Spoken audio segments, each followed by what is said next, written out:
My name is Omar Aziz, and I'm here representing the Muslim Student Association, and we're working together with the College Nights and co-curricular programs, as well as the College Senates all over UCSC who have helped us put this program out. So we want to thank Wendy Baxter and Aaron Ramsden and Jose Olivas who couldn't be here tonight, and as well as the fellow members of the Muslim Student Association.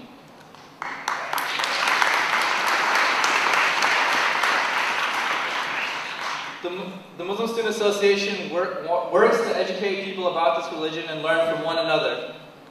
We did this event because we think it's important to educate ourselves as well as the people around us. We as Muslims, we as the Muslim Student Association do not have a monopoly on the knowledge of women, on oppression, and on all that stuff. We're no more knowledgeable than the rest of you guys here. We want to bring to you guys what we know, what we have learned, and hopefully shed some light on some of the things you might not know about.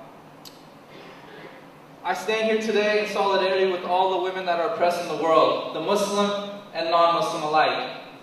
Our religion treats us as equals under the eyes of God, and I'm here as an equal to my fellow sisters. I want to do everything I can to we want to do everything we can to show and support the women of the world tonight in hopes that we can start a conversation or a future thought in your head that you might not have had here before coming in tonight. On the last note I want to leave you guys on. When you watch the media and ask yourselves, where are the moderate Muslims in the world speaking out against oppression, against extremism, against violence? Take a look at tonight and think about what you learned here and what you're going to get out of this night. Every year, every quarter, every week, Tuesday night, College 8 Room 301 if you're interested, we have meetings as the Muslim Student Association. This is where the quote-unquote moderate Muslims are. We're here, you all are here, we've got about 100, 150 people here. It takes 15 people on the streets of West Bank and Gaza to hit the front page of the newspaper, to get on the headlines of CNN. Why aren't we on there? We're here today, where is the media? Where is Lembeck? Where is Fox News? Where are they right now? I just want to leave you guys on that note, because I know a lot of people think, where are the moderate Muslims? Why aren't they speaking out? Tonight is that night. Tonight is the night for you guys to learn, and we want to start off the night right now with some poetry, some spoken word. Two fellow UCSC students. We're going to begin with Yasser Eid, who's going to do some poetry, followed by Mina Abedi. Thank you very much.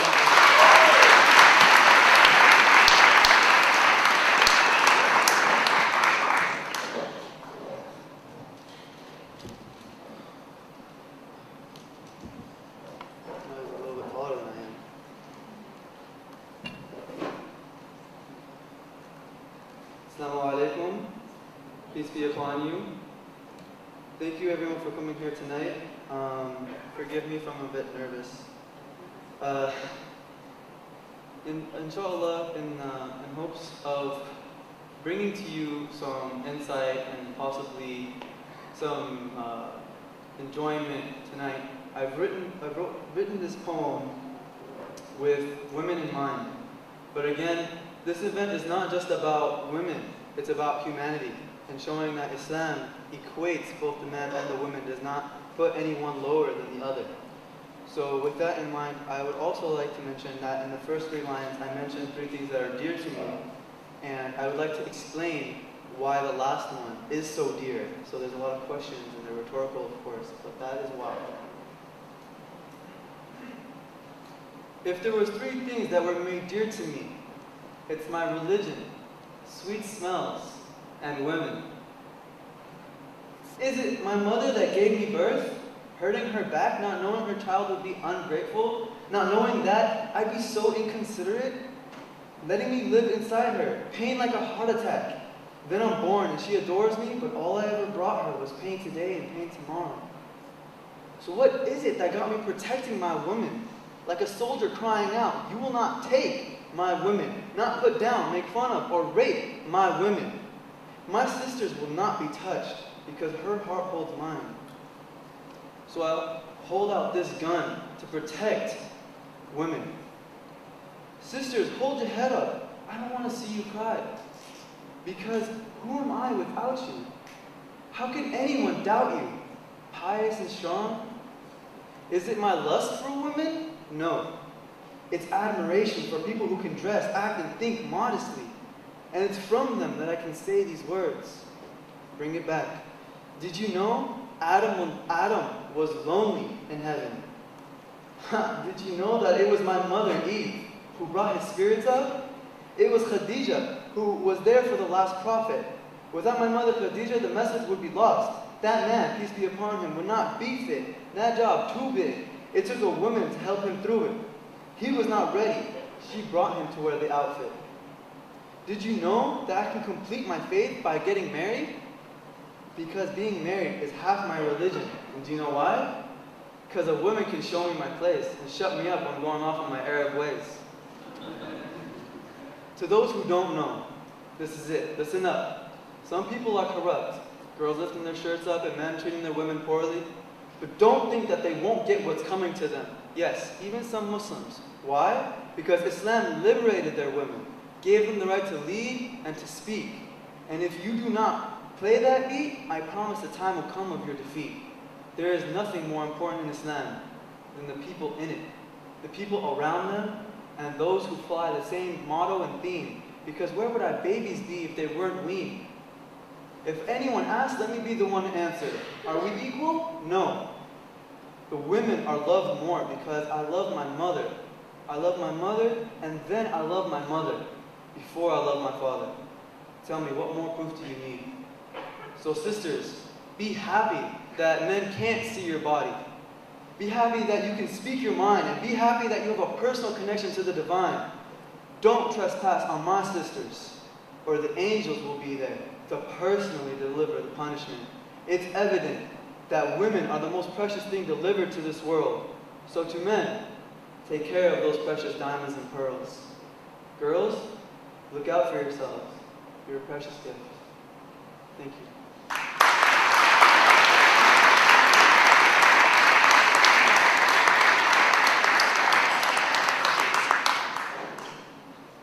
Inshallah, I'd like to hand it off to the next sister who is going to present her poem.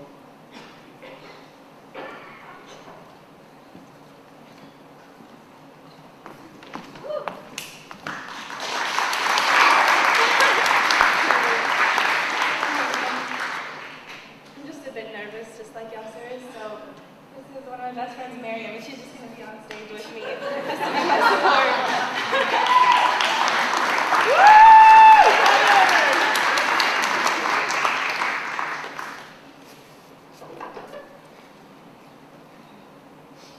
I want to encourage you to talk to me about any of this if you have any questions afterwards, because that's the best way of learning, is to talk to somebody who even themselves has questions and wants to learn. I didn't know how to start writing this piece, but then I saw how much writing is in bathroom stalls telling women they're beautiful or to call Kiki for a good time.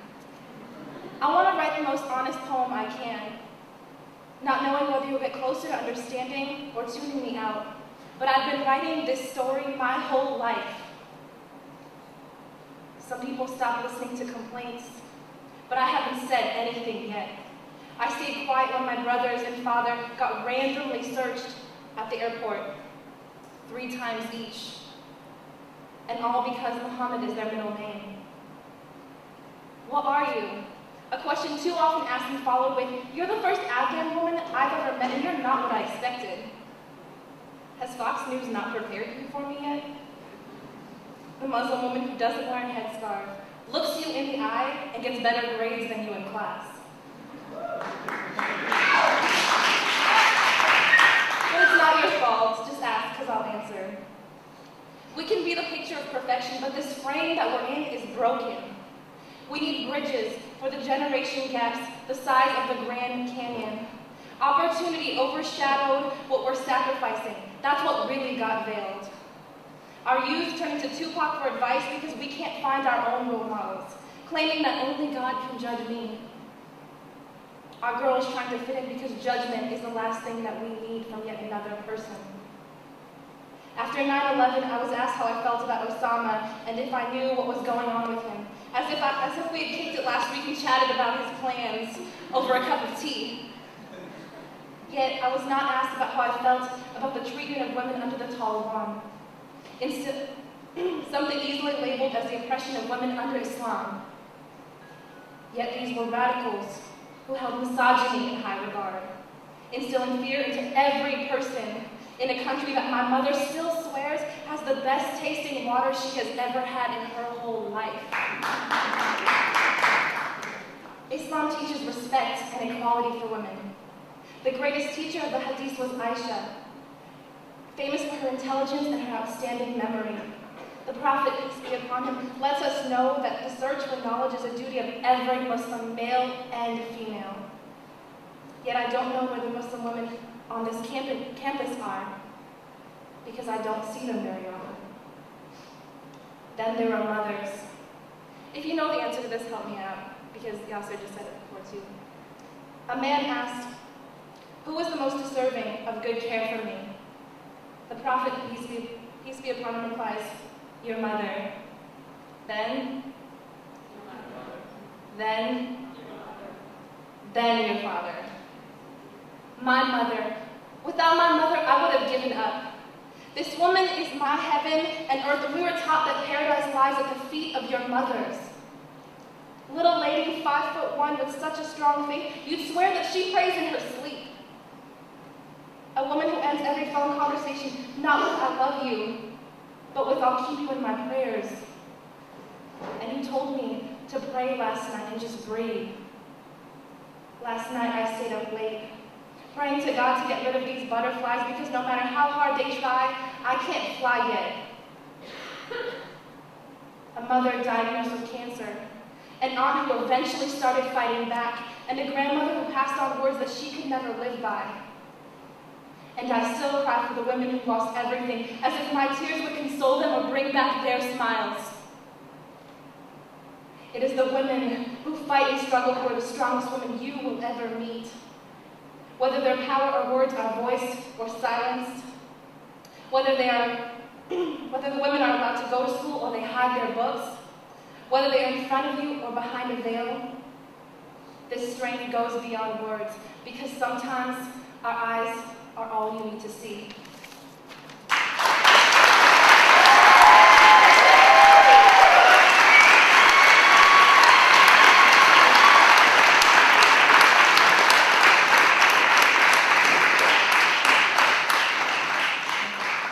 Good evening, everyone. Although we say the world is small, we still somehow find ourselves divided and misinformed about each other's societies and cultures. Media influence and a lack of understanding about women in the Islamic faith has caused controversy for many decades. We are honored to welcome a prestigious and influential figure who has strived to educate the community about the true message of Islam, one of equality and tolerance. As founder and president of the Islamic Networks Group, Maha al-Junaidi has spoken to hundreds of schools, churches, synagogues, police departments, corporations, and other public agencies. Is author of 7 training handbooks on outreach for American Muslims, as well as 8 training facilities for public institutions on developing cultural competency with American Muslim communities. She's also currently active with many state and federal government agencies and is a former commissioner on Lieutenant Governor Cruz Bustamante's Commission for Juan, California, Santa Clara County Human Relations Commission, and an advisor to California's Commission on Police Officer Standards and Training for Cultural Diversity and Hate Crimes. She's also a recipient of numerous civil rights awards, which include the 2002 Citizen of the Year Award from the Santa Clara County Board of Supervisors. Ladies and gentlemen, Maha al-Junaidi.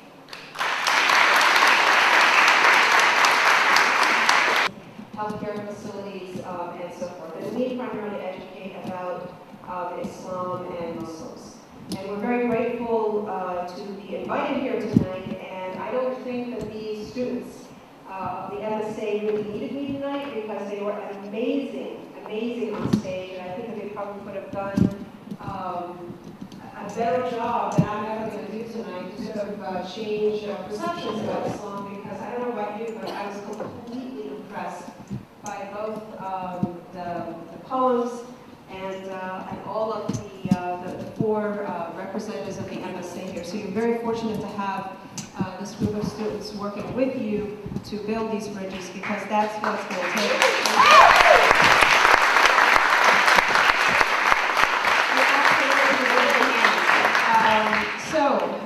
So let me go ahead and begin with, my topic of my talk tonight is women in Islam, but I just want to make sure that everyone has a a basic understanding of Islam, which is, as you well know, is very much misunderstood. A lot of stereotypes prevail, and these stereotypes have actually increased since September 11. In the past 2 years, they've spiked to 79%. If you ask 79% of Americans, they have actually a negative view of Islam and Muslims. And so I think it's really important to begin with the basics, and I'm going to spend maybe 10 to 15 minutes just giving you an overview of Islam and Muslims before I go to the topic of women's rights in Islam, which is a subset of the bigger picture. So I have up there, and a lot of the students that came up began with the Islamic greeting, Assalamu alaikum, which means peace be upon you, and the response is Wa alaikum assalam, which means and to you peace also. And this is very similar to the Hebrew, the Jewish greeting, shalom, or the entire phrase is Shalom alaikum, which is Hebrew. Both Hebrew and Arabic are Semitic languages, so they have a lot of common words. Shalom and salam are the same words, they mean the same things. The response is wa alaikum assalam or wa alaikum assalam. And I've been to many churches, and Christians also exchange greetings of peace.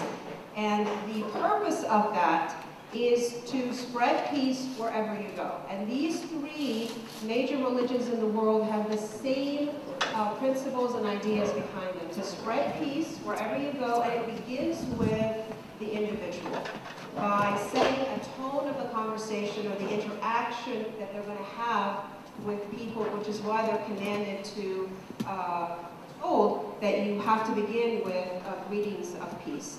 Now, the name of the religion is Islam, which means peace through submission to God, and not to be confused with Islamic or Muslim. You would refer to someone who's a follower of the faith as a Muslim, not Islamic. And both of these words have the root word silm, which means peace.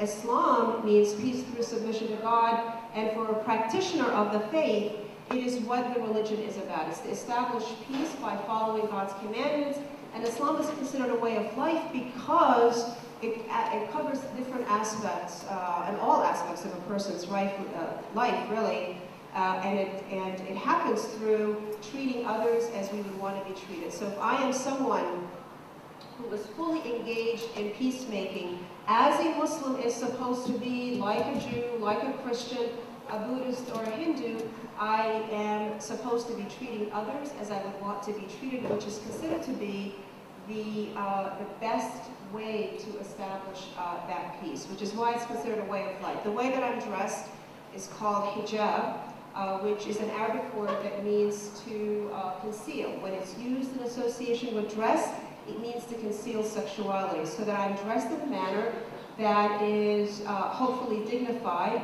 and that isn't attracting you based on my physical appearance. It would be the exact opposite of how a Britney Spears might dress, or a Jennifer Lopez, or any of these pop artists and pop singers that you see on television. They're dressed in a manner to attract you to their physical appearance, to their bodies, to their looks. This is the opposite of that. It's to attract attention, not to my body, not to my physical appearance, but rather my intellect, my character, my behavior, all of those things that I am in control of. I'm not in control of how God created me. This is the way that God created me. But I am in control of my intellect, my behavior, and my character. So those are legitimate things to judge other people by, and that's really the idea behind the dress. And this dictates the way that I might interact with someone of the opposite gender, with men. It's supposed to be friendly. Men and women are protectors and friends of one another, but the relationship is supposed to be free of sexuality, and so a Muslim male and a female, if they're practicing, if they're really serious about their religion, sort of avoid any interaction with the opposite gender that might lead to sexuality. And this is felt to work towards preserving the family, which works towards a virtuous society.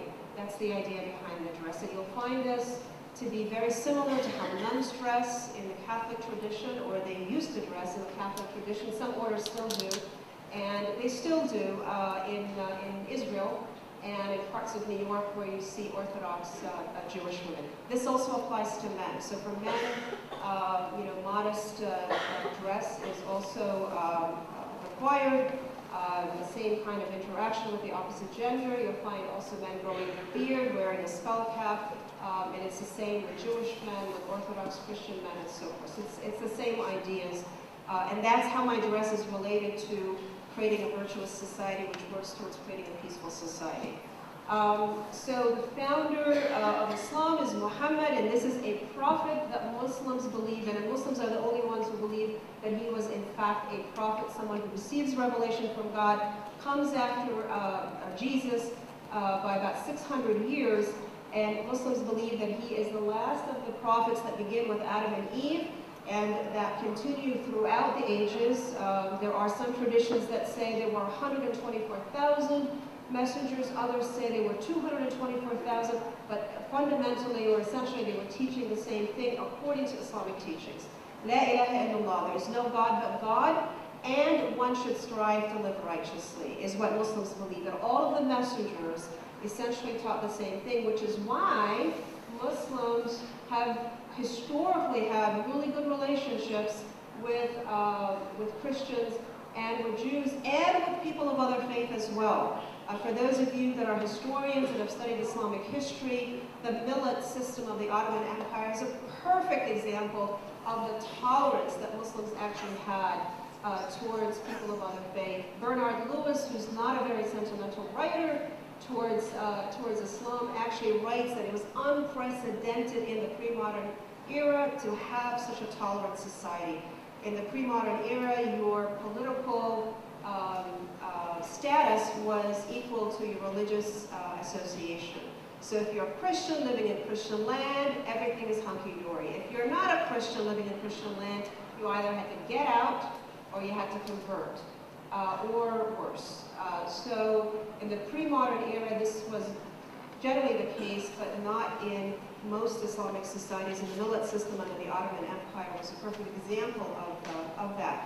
And it really has to do with the belief of Islam and how that God, that diversity is actually part of divine will. If God had wanted us all to be Muslim, he could have easily done that, but it's part of God's divine will to have this diversity, not only in creation, but also in religion. And Islam actually has a theology of pluralism.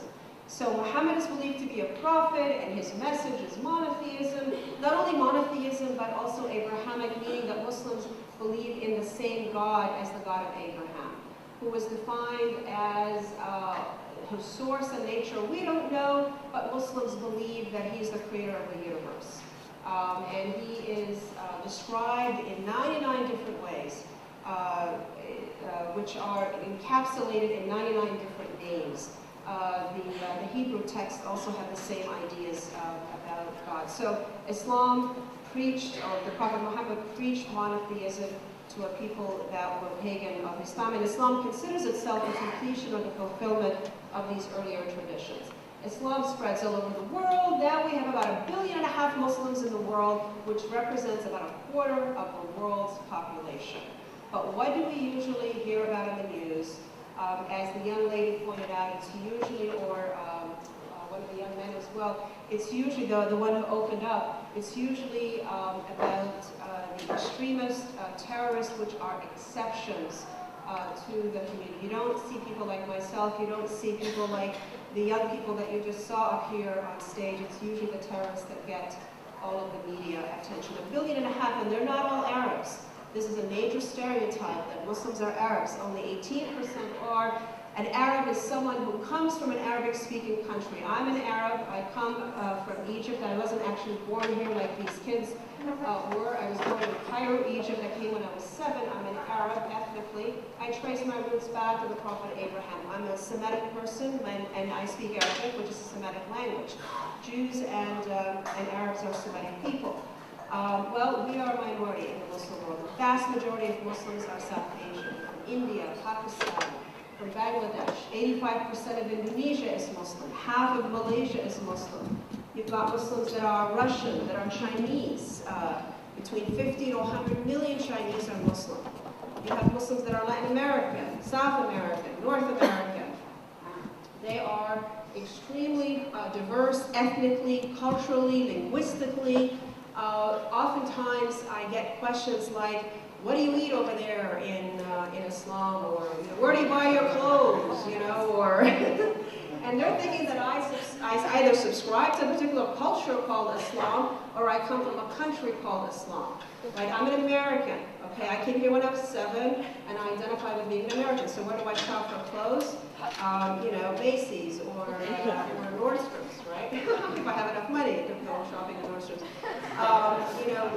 What language do I speak? I speak American English.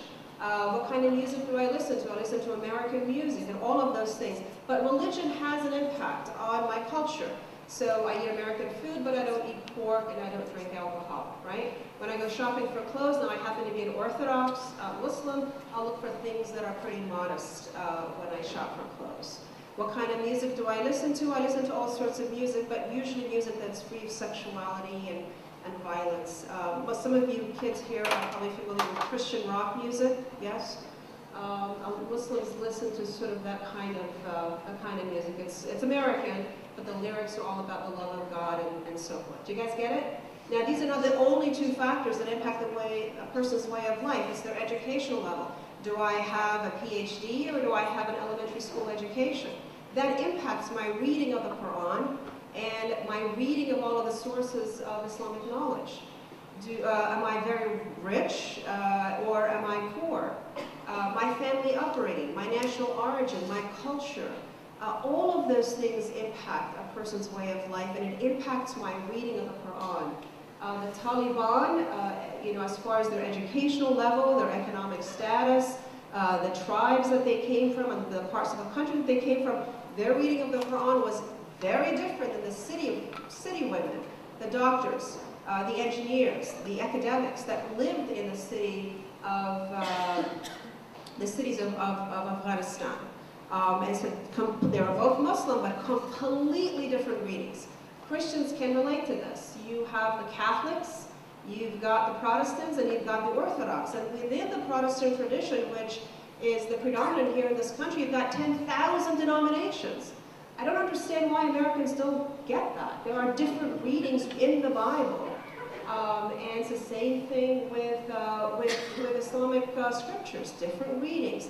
And it's all filtered through the person's background and these different factors that I just talked about. So the media often, unfortunately, will look at events that happen in the Middle East, will look at events in the Muslim world, and it will define them only by religion, as if that's the only thing that matters. Islam is one factor of my life. In my life, it's only one factor. I am many things. I'm a woman, not a man, for starters, right? I am over 45, and I'll leave it at that. I have a certain educational level, and I come from a certain economic class, and all of those things make up who I am. So let's move ahead. In the United States, there are 2 to 7 million Americans that are Muslim, and the range is so wide because it depends on who actually does the polling. There are some organizations that have said that only 2.5 million Muslims in the United States, or 2.5 million Americans that are Muslim, which I think is absolutely absurd, because I traveled in 35 states in this country in different mosques, and there's no way there's only 2.5 million. In this area alone, there's at least a quarter of a million. And in Southern California, there's at least a million Muslims living there, just based on the numbers of people that go to the mosque for congregational prayer. Anyway, the number that we usually use is around 6 to 7 million. There have been other surveys that have said there are about 10 to 12 million Muslims. And the ethnic makeup is pretty much what it is. It reflects what it is around the world. And Islam is not new to the United States. It has actually been here for a long time, coming with the enslaved Africans. It's estimated that between 1/5 to 1/3 of the enslaved Africans were actually Muslim. And who writes about this, if you're interested in this, is Alan Austin, is one professor that you can look up, and then Sylviane Diouf. These are professors that have written books that have done a lot of research on this, that show that Muslims have, that between 1/5 to 1/3 of the Muslims, enslaved Africans, were actually Muslim. And of course, since the mid-1800s, Muslims have been coming from places like South Asia and the Middle East as well. So what do Muslims believe in? They believe in God, they believe in all of the angels. The Arabic word for God is Allah, which is not to be confused with some other God. Allah is just the Arabic word for God. Jesus spoke Aramaic, and the Aramaic word for God is Allah, A-L-A-H-A. Hebrew root word for God is Eloh, E-L-O-H. It's just a Semitic word for God, not to be confused with some pagan God, which is how a lot of fundamentalist Christians actually view the Muslim idea of God. Muslims believe in all the angels, they believe in all of the prophets, as I mentioned earlier, and what they all had in common as far as what their teachings. And here are some of the prophets that are mentioned in the Quran. And as I said, there are these are the prophets also that you see in the Torah and in the Bible. The difference between Islam and Christianity revolves around Jesus, the divinity of Jesus. Muslims consider Jesus to be a prophet of God, born miraculously, that God breathed life into Mary, and that's how Jesus was conceived, but that he's not the Son of God with a capital S. We're all metaphorically children of God. Christians, of course, believe that Jesus is the Son of God, and our salvation goes through him. And if you study the history of Christianity, the Crusades, the Spanish Inquisition, all of those periods of Christian history were fought over these differences. Who were considered infidels historically? It wasn't Muslims considering Christians infidels, it was the other way around. It was Christians who considered Muslims and Jews infidels because we don't believe in the divinity of Jesus. We believe him to be a prophet who was highly revered, and Muslims actually believe in the second coming of Jesus, that Jesus will return. And so a lot of people will say, well, doesn't that make him better than the Prophet Muhammad? And the answer is, that's not the way that Muslims view the prophets. The prophets are messengers. The only thing that we worship is God. And so for a Muslim, Jesus is going to return and just reaffirm the monotheistic tradition. He's going to reaffirm all of the same message that has been conveyed since the beginning of time. So that's the Muslim view of Jesus. Muslims believe in all of the holy books. They believe in the Quran, principally as the authoritative source of knowledge about Islam. Why? Because it's been preserved for the last 1,400 years, and there's a whole science that deals with the authenticity of the Quran, and there's only one version of the Quran in the Arabic language. Been translated into hundreds of languages. In my office, we have maybe 5 to 10 different translations, and they're all different translations in English. It's the same language, but they're all different translations. So it's very difficult to literally translate classical languages like Arabic or Latin or Greek or Hebrew and so forth. So that's why Arabic becomes really important for Muslims. Muslims believe in a day of judgment, and they believe in God's divine plan. The second dimension of Islam, I think a lot of people are familiar with. Muslims pray 5 times a day, they give in charity to the poor and the needy, they fast during the month of Ramadan, which is very similar to Yom Kippur for Jews or Lent for Catholics. They pray 5 times a day, as I said. Jews are required to also pray 3 times a day, and I'm not sure about how many times Christians have to pray. I live next to a church, and the church bells go off at least twice a day, at 6 o'clock in the morning and at 12, actually 3 times, 6 in the morning, 12, and then 6 in the evening. And then they perform pilgrimage to Mecca. So the Kaaba is a building that Muslims believe was actually first built by Adam and Eve as the first house of worship to God, destroyed with the floods of Noah and rebuilt again by the prophet Abraham. And it's covered by a black cloth. I was just there over this last summer, and it's about the size of a 2-story building. So Muslims believe it's the oldest house of worship to God. And that's a direction that Muslims face when they pray, which is similar to the Jews, of course, have to face Jerusalem when they're performing their prayer. And if you've ever been to a synagogue, the prayer hall of a synagogue faces Jerusalem. So it's not unusual for people to face a certain direction. And then this is a picture out of Hajj, pilgrimage to Mecca. And everything about the pilgrimage is commemorating the Prophet Abraham and his family. Everything about it. And all of these practices are basically considered periods of rejuvenation. So my prayer 5 times a day are periods of rejuvenation to sort of get me redirected or refocused on God. And then finally, the third dimension of Islam is what I started out with, which is this is the goal and purpose of Islam. Ihsan, to exemplify the character of the prophets, to purify intentions, to enjoin the good, forbid the evil, to cultivate excellent moral character, and on and on and on. And this is the same teaching that you'll find in Christianity, in Judaism, in Hinduism, in Buddhism, and in most of the major world religions. Now, how does this reconcile with terrorism? How does it reconcile with oppression of anybody? It doesn't. There is no reconciliation. Those actions are abhorrent to Muslims, and they actually hurt Muslims far more than they hurt Americans. You know, when Osama bin Laden committed the terrorist act of September 11th, he hurt me and people like me far more than any American. Why? Because my quality of life has been impacted now.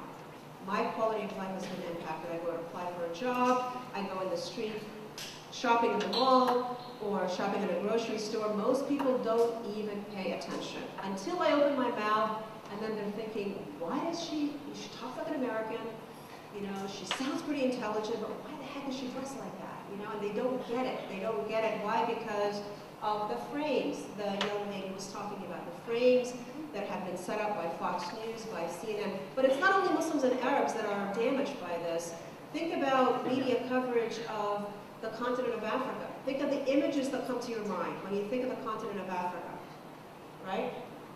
Famine, tribal warfare, AIDS, epidemic, and so forth. Think about articles that you've recently read about China, about Latin America. I grew up in the 70s thinking that everybody from Latin America was an illegal immigrant and part of a drug cartel, okay? Until I actually came to California and actually met Latinos and Mexicans and so forth. But where did I get that? I get it from the media.